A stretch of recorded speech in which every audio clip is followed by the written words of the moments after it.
Okay, I think I'm recording it, but I don't know. How do I know? Oh, pause, stop recording. Yep, I think I am. Can you see my screen still? Yeah, it shows you recording, so it's perfect. Thank you. Oh, good, Jonah. I'm just here for you, sweetheart. That's fantastic.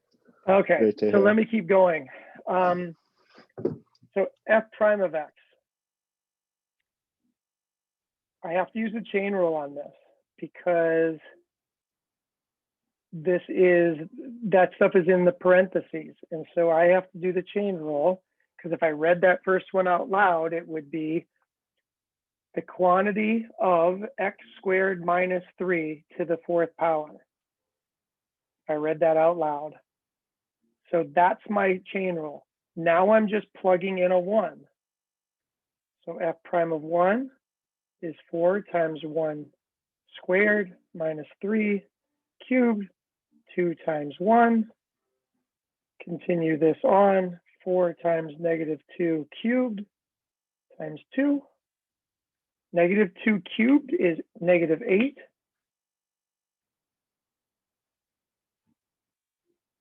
Which is equal to negative 64. And on this one, if you didn't get the negative right on the 2 in there and still cubed it, you would have gotten 64, and maybe you would have gone, oh, maybe it's negative 64. One of the tough things about all AP problems is there's one correct answer and 3 or 4 plausible wrong ways to do the problem, just so you know. All right, you good? Moving on. You're gonna have to stop me if I just move on and you're like, wait a minute. You're gonna have to say, wait a minute, faster, because I do want to get through all of these problems. So on this one, I am gonna have to use the chain rule on this, and I'm gonna have to do a little bit of simplification. So if I take the derivative of this, I bring the 5 down, I have x over x plus 1 to the 4th. And now I'm going to have to use the quotient rule to take the derivative of the inside. The derivative of the inside is the bottom one times the derivative of the top minus, and that minus is super important. If you're going to make a mistake that on the quotient rule, that's probably where it's made. The top times the derivative of the bottom over the bottom squared. Now, if you look at that and you do one step of the simplification, you probably could see what the answer is going to be, because if we simplify it just to this, you know you have a choice between D and E, because that's the only one to the 6th power on the denominator. Now, what you get on the numerator is just 1 because of that subtraction sign, and that's why D is the answer, because the x's will go away. Wait, can you explain how you got 1 on the top? Yeah, because this is x, this is x minus, or this is x plus 1, right? X plus 1 minus x is just 1. Okay, good? Okay, I want to move on. This one is maybe a little bit more challenging in the product rule.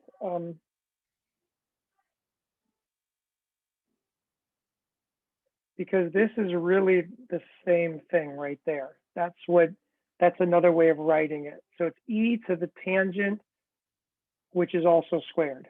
So there's a couple layers of the chain rule on here. You guys didn't want a lot of e's or trig function ones, so I decided to put one with both of them on there.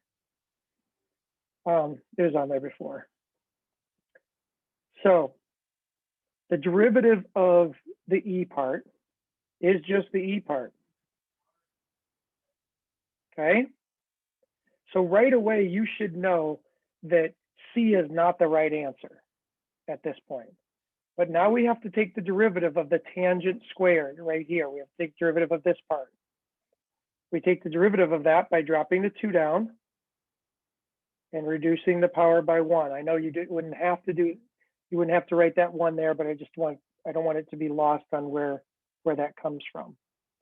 And then hopefully somewhere in your notes, you have written down that the derivative of tangent is secant squared. That's D.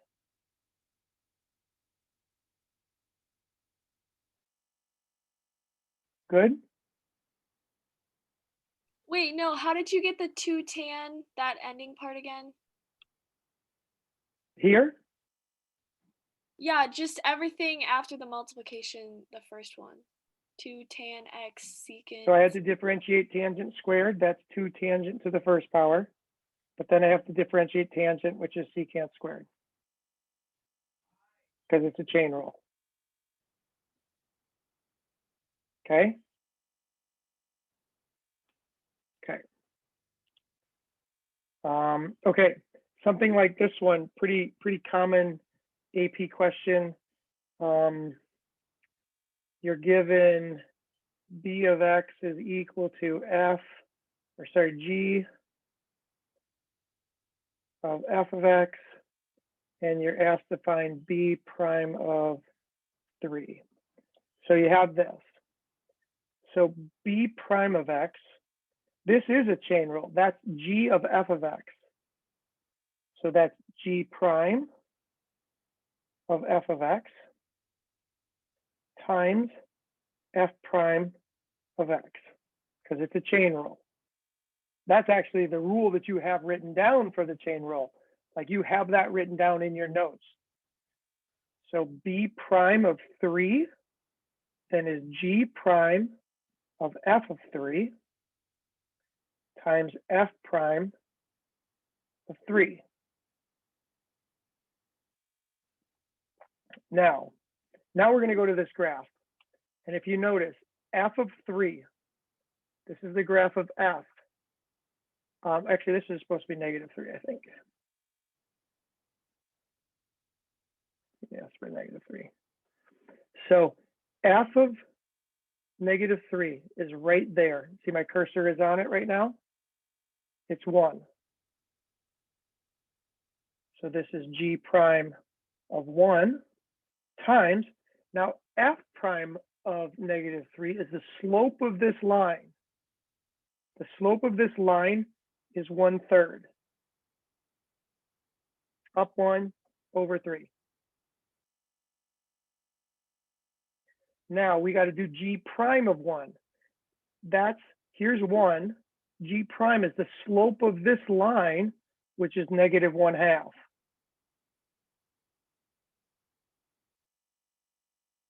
-1/2 times 1/3 is -1/6.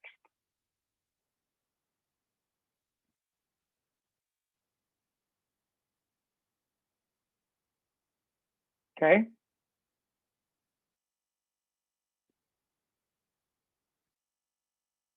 Okay, I'm going on. Okay, this is really the same question, but it's written in a table format. And it's written as H of X is equal to F of G of X. And you're supposed to find H prime of 2. It tells you to find the slope of the graph of H at 2. So that's H prime of 2. So H prime of X is equal to F prime of G of X times G prime of X. So if we start to use this, H prime of 2 is F prime of G of 2 times G prime of 2. All that information is right over here. Notice G of 2 is -1.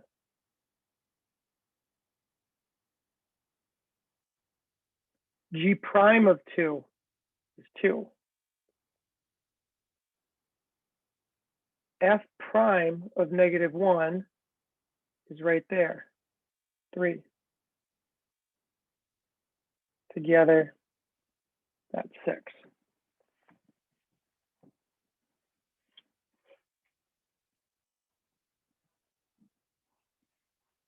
Can I move on?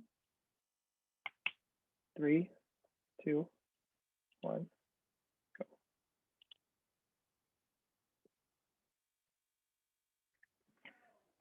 So this one, it right away asks you something about dy dx, which means I got to take this and I have to take the derivative. And that's what I'm going to do first. So I'm going to take x squared minus xy plus y squared equals 3. And I got this 0.21. And I'm going to take the derivative. Now the key is this negative is attached to that x. So if you lose it, that's maybe where you've made the mistake. You should know that there's a product rule right there. So this is 2x minus 1y minus x y prime plus 2y y prime equals 0.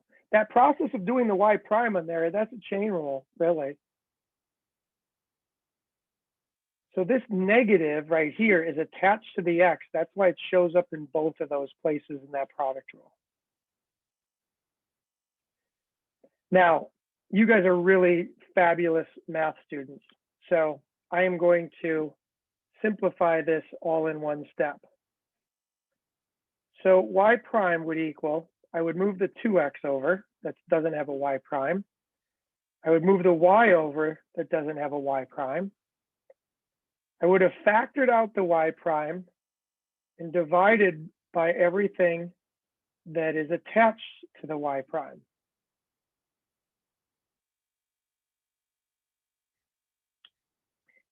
And now what I'm going to do is I'm going to plug in 2 and 1 in for these. So y prime, which is the slope at the point 2 comma 1 is equal to negative 2 times 1, or sorry, times 2 plus 1 divided by negative 2 plus 2 times 1. You end up with negative 3 over 0. That's undefined. That's a vertical line. A slope that's undefined is a vertical line. Right, go down 3 over 0. That's, you would draw a vertical line if you did that. So what does that mean? That means you got this right here. dy dx does not exist at 1, 2, and the tangent line at that point is vertical. It doesn't exist because when you get this divided by 0, you should think, uh-oh, that's a problem in math. When you're dividing by 0, that's a problem. That's an undefined thing. That's a does not exist. Any questions on that before I go on? So if it was the opposite, like it was 0 divided by negative 3, it'd be a horizontal line? Yes, it certainly sure would. Yep. And you can think rise over run, right? I mean, like if it's 0 divided by negative 3, that means you, from one point, you go up 0 or and over negative 3, and so that would draw a horizontal line. In this case, we're going down negative 3, and we're not going left or right at all, so that would be a vertical line. That's right. So you could reason your way through it with rise over run if you needed to.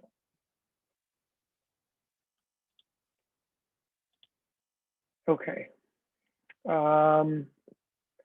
This one was the hardest question on the whole thing. So I know that this one was hard. So you're going to have to use the product rule in this because you should know that that's a product rule right there. But it's the tangent of x times y. So I know I have to use the chain rule in this as well.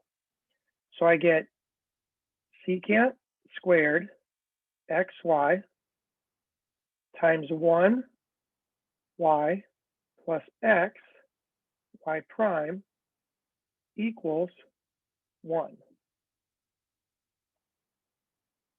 And that's a matter of just doing the chain rule and the product rule. The calculus is actually over on this problem right now. The rest of this problem is just an algebra problem, albeit I think this is the hardest algebra problem that you will have on this practice test. Because if I distribute this here through here and here, Maddie's going to say, oh, gross. But what you would have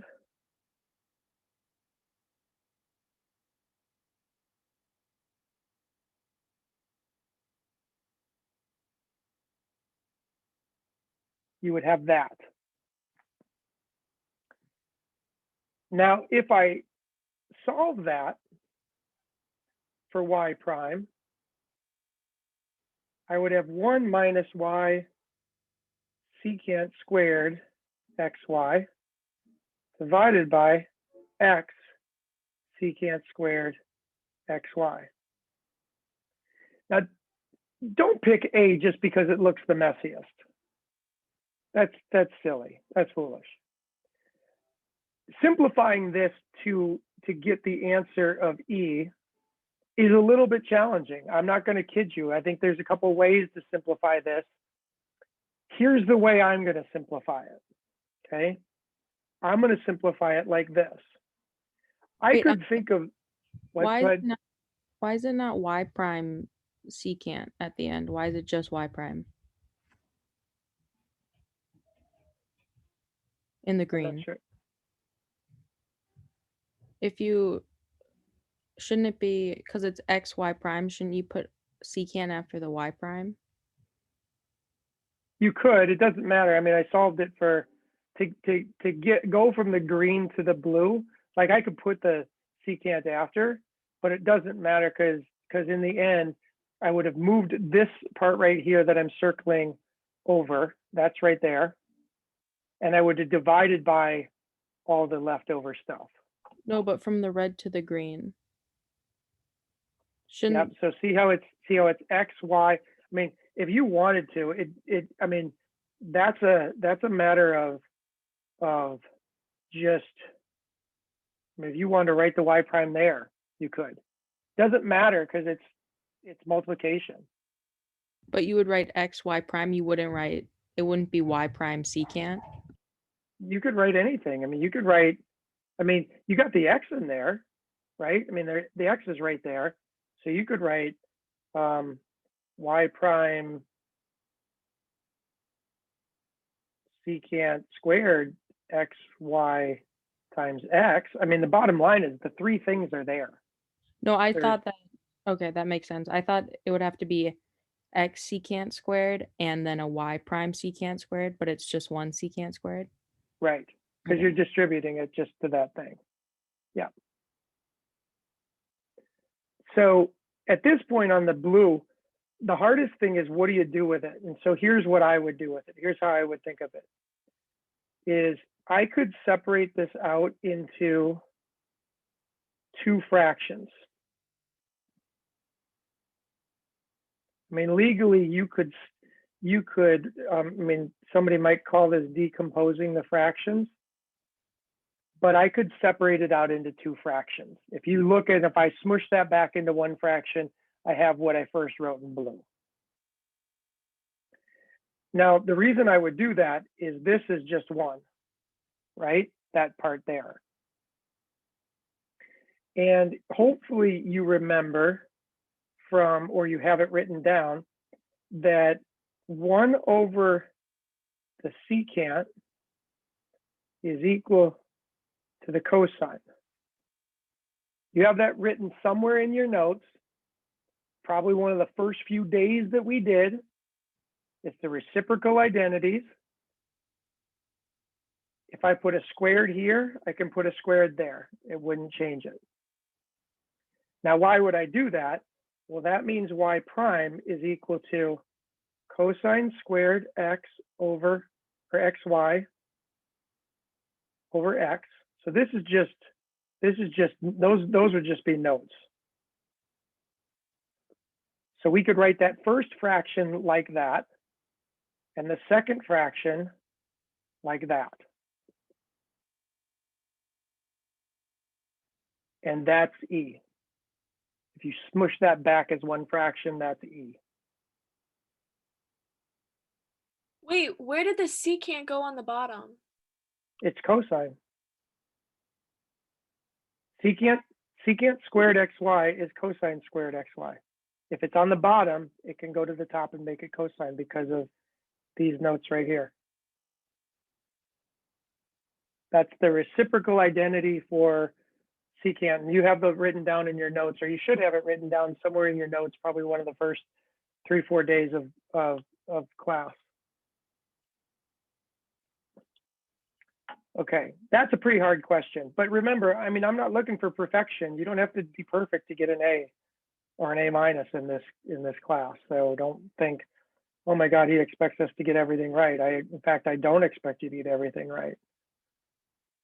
Only one kid in my 23 years of teaching calculus has never missed a question on a test that I've given. One. And I've taught the best students at St. Louis Park forever. Mr. Ahlquist, you didn't call me out like that. You are not it, unfortunately, son.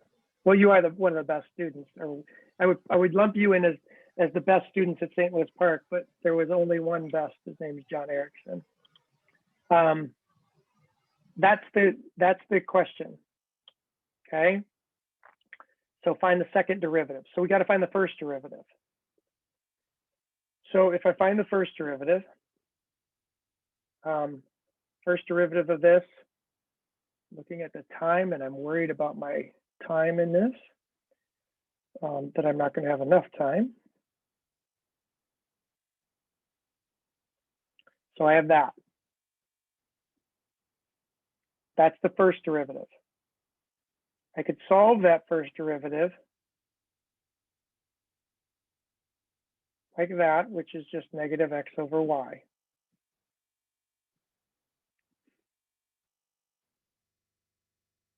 Now, I have to take the second derivative of this. So and then I have to plug in the 0.34. So one thing I know is y prime at the 0.43 is equal to -4 divided by 3. I'll keep that in my mind as I do the second derivative, and I'll insert that in. But the second derivative is equal to the low times the derivative of the top minus the top times the derivative of the bottom over the bottom squared. Does that make sense?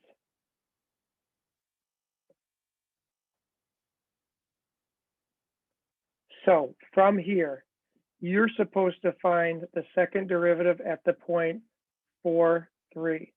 So wherever we see a y, we're going to put in 3. Wherever we see an x, we're going to put a 4. We can put that's y prime at that point. So I can put that in.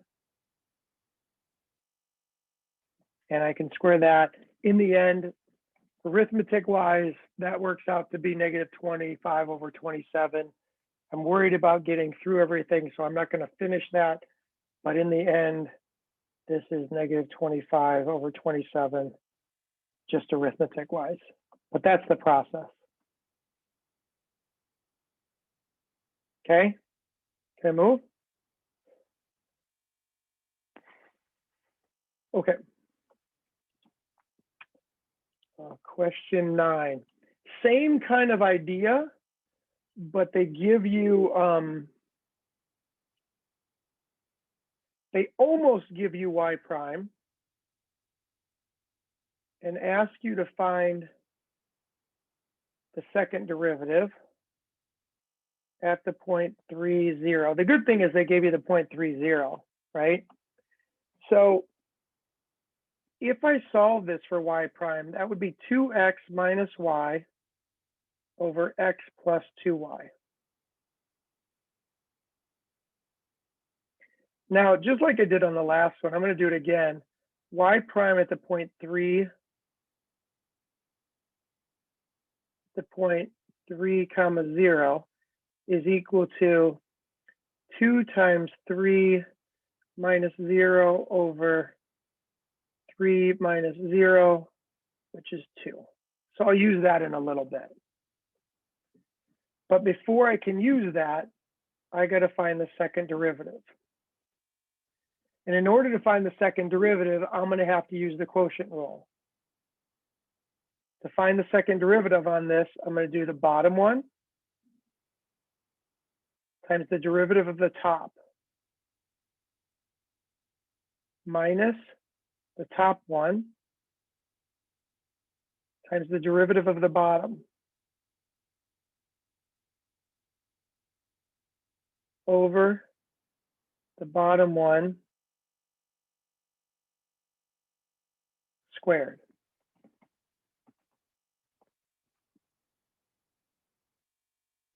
Now we were told to use the point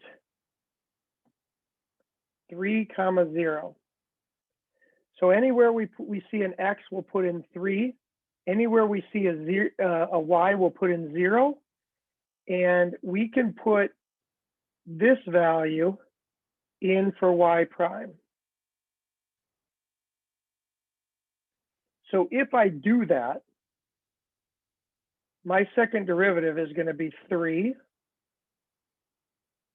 minus 0 times 2 minus 2 minus 2 times 3 minus 0 times 1 plus 2 times 2 all over 3 plus 0 squared. And then it's a matter of arithmetic. At that point, I'm just doing arithmetic on this problem and probably reducing a fraction, but I'm just doing arithmetic.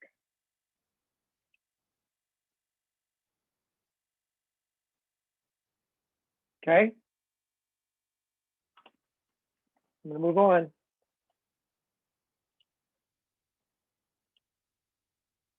Okay. Number 10. I got 10, 11, I don't know if I can do 3 problems this fast, but I'll try. Number 10, I think 10 and 11 use the deal where if f inverse is equal to g prime of x is equal to 1 over f prime of g of x. It uses that. It also uses the idea that if f has the point a comma b, g has the point b comma a because they're inverses. So this is the notes that you need for the next 2 problems. You're asked on this one to find g prime of 3. So you're asked to find g prime of 3, which is equal to 1 over f prime of g of 3. Now, if you look at what they give you, they don't give you g of 3. But what you know is g of 3 is equal to some value. That means f of that value has to be 3. If you go back to this problem, notice f of 6 is equal to 3. That means this question mark has got to be 6. It's right there where my cursor is circling. So that means that we have 1 over f prime of 6. F prime of 6 is listed right there as -2. We have 1 over -2, which is the answer.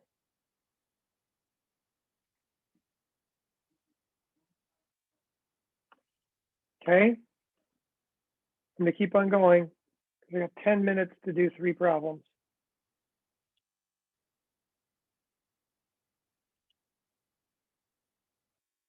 Okay, same question. Notation is really poor on this, but it is the same question. It's asking you on this one, the inverse derivative at 2. That's equal to 1 over f prime of the inverse at 2. So this one doesn't use G, it actually uses that inverse notation. It's a little bit messier, but it's the same problem. So what we're going to do is we're going to do 1 over f prime. Now we got to come up with what this is. Just like we did before, the inverse of 2 is equal to some value, which means f of some value is equal to 2. Well, look at f of 1 is equal to 2. It's right there. So that question mark is equal to 1. So that's what we put right there. F prime of 1 equal to -8. That's why the answer is -1/8. Without that formula, you're really dead in the water. Good thing is you get notes. You should have that written down probably, well, now you probably have it written down 4 times. Okay, I'm going to keep on going.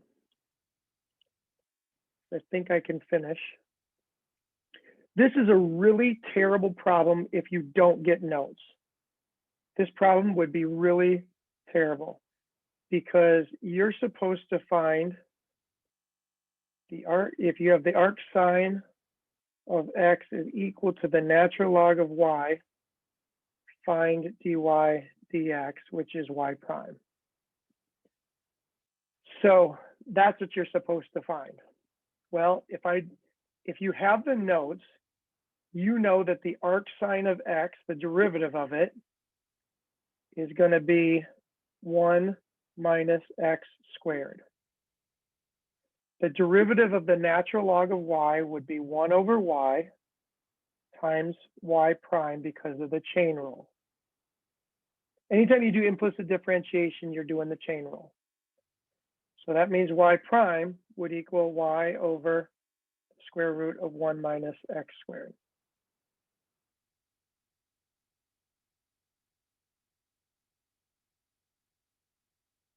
Any questions on that? Does that make sense? Hopefully. Okay. Last one is this one. And I don't even think I need to write anything down on my paper. I can see why B, because we haven't really unpackaged. This idea right here is a chain rule. That's a chain rule process. So anytime you have to do an implicit differentiation, that's a specific type of chain rule. Implicit differentiation is a specific use of the chain rule. That's why it came right after the chain rule in our work. You can see that this is the chain rule. You know, that's the inverse cosine of, if you read that out loud. This one right here is what you use implicit differentiation on, so you'd have to use the chain rule on that. Okay. This one you wouldn't have to use a chain rule, it's just a power rule. And this last one, clearly you have to use the chain rule. So that's why C is the answer. C is the only one that doesn't require the chain rule. It only requires the power rule. And I finished with 5 minutes to spare. I just did 13 problems and explained 13 problems to you in probably 30 minutes, which is why I think doing 18 problems in 200 minutes is plenty of time. Well played. Very well played. I'll give it to you. Thank you, Jonah. I like it when you give it to me. When you give me some props for doing good things, Jonah. That's so nice.